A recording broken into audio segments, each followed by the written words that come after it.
এই মুহূৰ্তত আহি পোষ্ট কৰিছে, আমি আপোনালোকক দেখুৱাইছো। এই মুহূৰ্তত আহি পোষ্ট কৰিছে আৰু এই আপোনালোকে দেখা পাইছে, আমি কৈছিলোঁ তেতিয়া যে আৰক্ষী আপুনি দেখিব ইয়াত উপস্থিত হৈছে, আৰু এয়া সুমিত আমি আহিছে, আমি আপোনালোকক দেখুৱাইছো। দেখিব সুমি কি ক'ব? সুমি ক'ত আছিল আপুনি ক'ব লাগে? সুমি ক'ত আছিল আপুনি ক'ব লাগে? সুমি আছিল ক'ত? আপুনি এই কথাটো ক'ব লাগে। আপুনি ক'ত আছিল?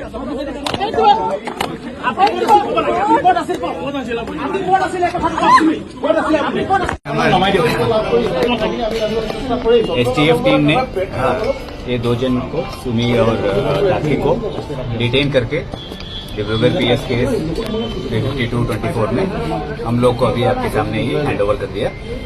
हम लोग अभी पूछताछ करना पड़ेगा और डिटेल स्टेटमेंट लेना पड़ेगा। उसका इन्वेस्टिगेशन कंप्लीट होने के बाद हमें खबर मिल जाएगा किसको क्या हुआ है। दो लोगों को अभी तक हैंड ओवर किया था, सुमी बोरा और तपन बोरा। उसके कहाँ भागे हुए थे, कुछ तथ्य मिला? ये अभी डिटेल इन्वेस्टिगेशन स्टेटमेंट लेने के बाद ही पता चलेगा। हम लोग को हैंड ओवर किया टीम, और हम लोग को जो प्रोसीजर प्रोसेस है कानून में जो करने का चीजें हम लोग कर लेंगे। उसके बाद हमें डिटेल इंट्रोगेशन करना कहाँ रखा गया था? कल रात को कहाँ रखा गया था? हमें अभी हैंड ओवर किया गया था, तो बाकी डिटेल्स हमें कितने बजे किया? स्टेटमेंट में लेना पड़ेगा। कितना बजे आपके सामने अभी 9 बजे के टाइम पे करीब 8:45 9 o'clock के टाइम पे जो हैंड ओवर